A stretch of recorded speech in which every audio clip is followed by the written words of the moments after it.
Olá pessoal, como vocês passaram?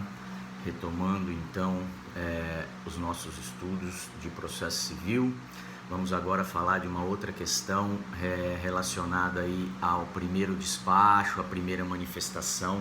Nesse caso, assume o feitio de decisão judicial, que seria o caso do juiz julgar o feito improcedente de maneira liminar, né? É o que o Código elenca no artigo 332 como a possibilidade de improcedência liminar do pedido, certo?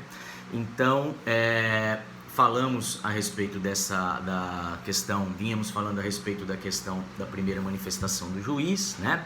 Ele poderia, então, ao receber a inicial, determinar a citação do réu, quando a inicial foi corretamente apresentada, né, devidamente formulada.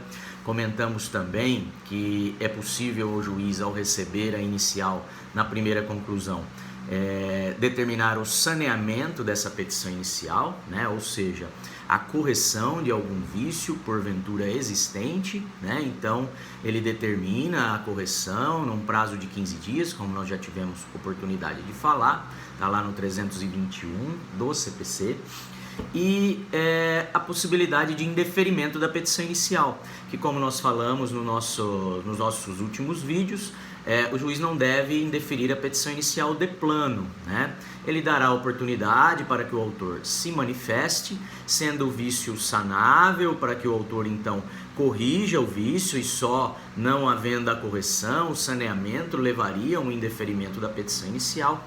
Ou, no caso de vício insanável, mesmo não havendo a possibilidade de correção dessa petição inicial, o juiz ele deveria oportunizar, né, o autor uma manifestação em cumprimento lá ao artigo 9º e o artigo 10 do CPC, bem como em cumprimento aí ao princípio do contraditório, né, a possibilidade dele se manifestar de maneira contrária a esse entendimento do juiz com relação ao indeferimento da petição inicial, em caso de vício insanável, ok? Então comentamos a respeito dessas questões. Como quarta manifestação possível, né, decisão possível a ser proferida pelo juiz na primeira conclusão em que a petição inicial segue para suas mãos, seria essa impossibilidade então de improcedência liminar do pedido, tá? O que vem retratado, previsto no artigo 332 do Código de Processo Civil, né? E que a gente passa a comentar a partir de agora, ok?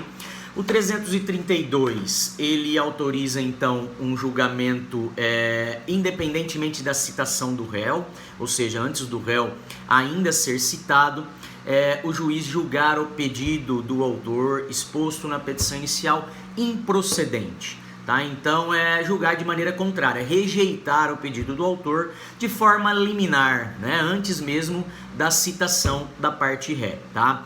Isso vai poder ocorrer nos termos do 332 nos processos que dispensem a fase instrutória, ou seja, aquelas ações que não dependem de produção de outras provas, né? Não depende de uma fase de instrução, uma vez de que o direito pode ser comprovado apenas por documentos, tá? Então, a inicial já estaria acompanhada de documentos, né?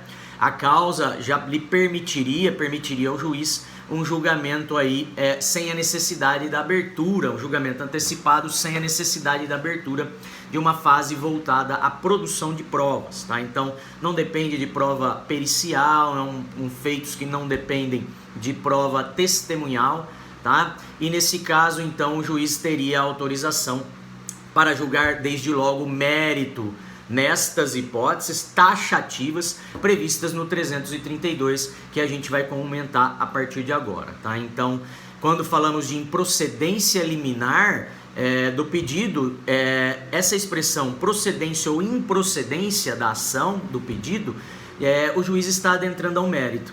Então, ele está decidindo o mérito da ação de maneira definitiva.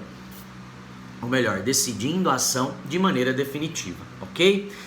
Isso deve acontecer em razão da observância do princípio da economia processual, tá? Então, em hipótese aqui, como a gente vai ver, do pedido do autor contrariar uma súmula do STF, né? por economia processual, que o juiz já pode desde logo julgar o pedido do autor improcedente, tá? Ele não tem que determinar, então, todo o trâmite processual, fazendo com que o processo corra em todas as suas fases, né? Citação do réu, depois ele vai chamar na fase ordinatória o feito para as partes se manifestarem, né, a respeito de um julgamento antecipado, a necessidade de produção de provas, depois proferir então um julgamento, né, e esse processo poder seguir para a segunda instância, seguir depois para as instâncias superiores, chegando novamente ao STF. Então, se o STF já manifestou, já sumulou o entendimento a respeito do assunto, e esse entendimento é contrário ao pedido do autor trazido na inicial, o juiz já vai poder desde logo julgar o processo improcedente, né, o pedido improcedente de maneira liminar. Não determinará, como dito, todo esse trâmite processual para que só então o feito pudesse ser julgado em definitivo, com trânsito em julgado dessa sentença, tá? Então, é para fins de economia processual que o juiz vai poder já desde logo julgar improcedente de forma liminar, aplicando aquela tese jurídica firmada através de súmula do STF, ok? Além disso, além de observar esse princípio, né, da economia processual, esse instituto da improcedência liminar do pedido, ele vem também, foi criado com a finalidade de valorização dos precedentes jurisprudenciais, né, em especial das cortes superiores, do STJ, do STF, né. Então é nesse sentido que os juízes de primeira instância aplicarão aqueles precedentes, aqueles entendimentos já consolidados, né, no âmbito dos tribunais, ou seja, acima, né, esferas de jurisdição acima do próprio juiz, ok? Tranquilo? A respeito disso, fazendo a leitura então do 332, né, que aborda a possibilidade de improcedência liminar do pedido, diz assim o 332 do CPC: nas causas que dispensem a fase instrutória, o juiz, independentemente da citação do réu, julgará liminarmente improcedente o pedido que contrariar. E aqui ele vai trazer as hipóteses em que o juiz, nas ações que dispensam fase instrutória, né, como dito, naquelas ações que basta a prova documental para comprovação do direito, independentemente da citação do réu, ou seja, antes mesmo do réu ser citado, da formação de toda a relação jurídica processual, né, o juiz poderá então julgar liminarmente improcedente o pedido do autor exposto na inicial, quando esse pedido contrariar, inciso 1, enunciado de súmula do STF ou do STJ, tá? Então a gente vai comentar especificamente sobre essas situações. Vou fazer só as situações previstas aqui, né? Vou fazer só uma leitura geral das hipóteses, então, que cabe uma improcedência liminar, desde logo proferida pelo juiz de primeiro grau, tá? Então, primeira hipótese é se o pedido do autor contrariar uma súmula do STF ou do STJ, tá? Então, o entendimento do juiz vai poder ser logo julgado improcedente, porque o próprio STJ ou o STF, quando falamos de matéria federal, né, de legislação federal ou de legislação constitucional, nós temos que mencionar, então, essa possibilidade. O Código contemplou essa possibilidade do juiz, desde logo, aplicar a tese, né, firmada na súmula e julgar o pedido do autor improcedente se ele for contrário a essa súmula. Okay? Segunda hipótese, desse pedido do autor exposto na inicial contrariar acórdão proferido pelo STF ou pelo STJ em julgamento de recursos repetitivos, né? A gente vai comentar a respeito dos recursos repetitivos, mas seriam aquelas ações em massa, né?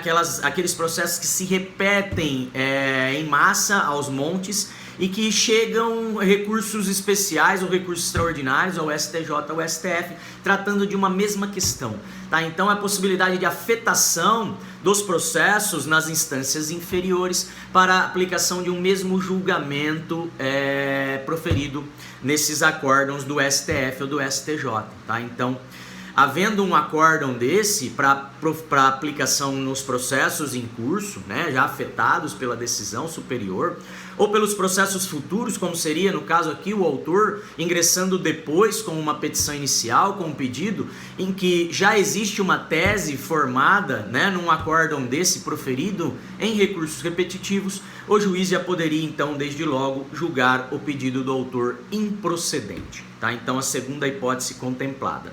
Terceira hipótese contemplada no inciso 3 para uma sentença de improcedência liminar do pedido do autor seria esse pedido contrariar entendimento firmado em incidente de resolução de demandas repetitivas e incidente de assunção de competência. Tá? Então a gente vai também comentar a respeito da possibilidade de formação desses incidentes, mas eles têm também o objetivo de evitar decisões diferentes sobre uma mesma questão de direito. Né? Então respeito à isonomia, à igualdade de julgamento, né, nos casos concretos, evitando também divergência de jurisprudência, como é o caso do incidente de assunção de competência, tá? Então a gente volta a falar um pouquinho disso mais à frente e aí vocês vão entender melhor como funciona esta hipótese do inciso 3, tá? E a hipótese do inciso 4, que o juiz também teria autorização para julgar improcedente o pedido de maneira liminar, quando o pedido do autor contrariar enunciado de súmula do Tribunal de Justiça sobre direito local. Tá? Então a gente sabe que quem vai baixar súmula de interpretação às normas de direito local são os tribunais de justiça, são os tribunais de justiça dos estados, tá? Então é quem então analisa, né, tem a competência para análise desse tipo de matéria. Né, discussão de direito local é direito estadual e direito municipal. E a gente volta a falar também um pouquinho sobre isso, mas quando o pedido do autor contrariar uma súmula do TJ e a matéria discutida na petição inicial é sobre aplicação de lei municipal ou estadual, o juiz de primeiro grau vai poder aplicar a tese do Tribunal de Justiça, né, sumulada pelo Tribunal de Justiça, nos feitos, no processo que está em curso em suas mãos, tá? Então, nesse processo que a petição inicial chegou para o juiz de primeiro grau. E o parágrafo 1º traz uma última hipótese, né, para eu encerrar esse vídeo e a gente passar a análise depois das demais questões, quando o juiz pode julgar improcedente também de maneira liminar o pedido, se ele verificar a ocorrência de prescrição e decadência.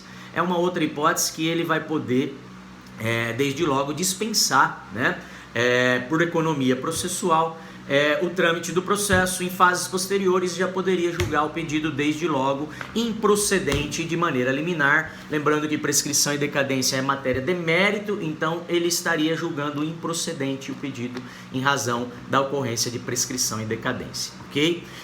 Exemplos, né, pessoal, de ações desse tipo que dispensam a fase instrutória, que poderia ser julgada independentemente da citação do réu por meio desse instituto da improcedência liminar do pedido, as causas do funcionalismo público, né? Direito de funcionário público pode ser comprovado apenas por documentos, né? Juntada de documentos, não há necessidade de oitiva de testemunhas, né? De produção de outras provas. Questões que se discute obrigações tributárias, né, pessoal, também dispensam essa fase, porque direito à cobrança do tributo ou ilegalidade na cobrança de um tributo, basta juntada de documentos também, para que o juiz possa analisar essa questão, né? Discussões a respeito de obrigações previdenciárias, também poderia dispensar o direito a um benefício previdenciário que se comprove apenas por documentos, né, para o enquadramento do assegurado, né, do segurado da Previdência, sobre o seu direito, né? Então poderia dispensar aí a fase de instrução e permitir um julgamento do juiz desde logo liminar. E se esse julgamento o juiz for rejeitar o pedido, ele poderia desde logo usar esse instituto da improcedência liminar do pedido. Assim como as ações de relação de consumo, né? Muitas delas também se comprovam apenas por meio de documentos. Então, não havendo necessidade de produção de prova pericial, não havendo necessidade de produção de prova testemunhal nas ações que se discutem em relação de consumo, essa tese, né, esse instituto da improcedência liminar do pedido pode ser aplicado no processo das relações de consumo, tá? Então, são alguns exemplos aí que a gente cita para uso desse instituto novo criado aí pelo CPC de 2015, que chama-se improcedência liminar do pedido, ok? Voltamos então no próximo vídeo para falar um pouquinho mais a respeito disso. Obrigado, pessoal.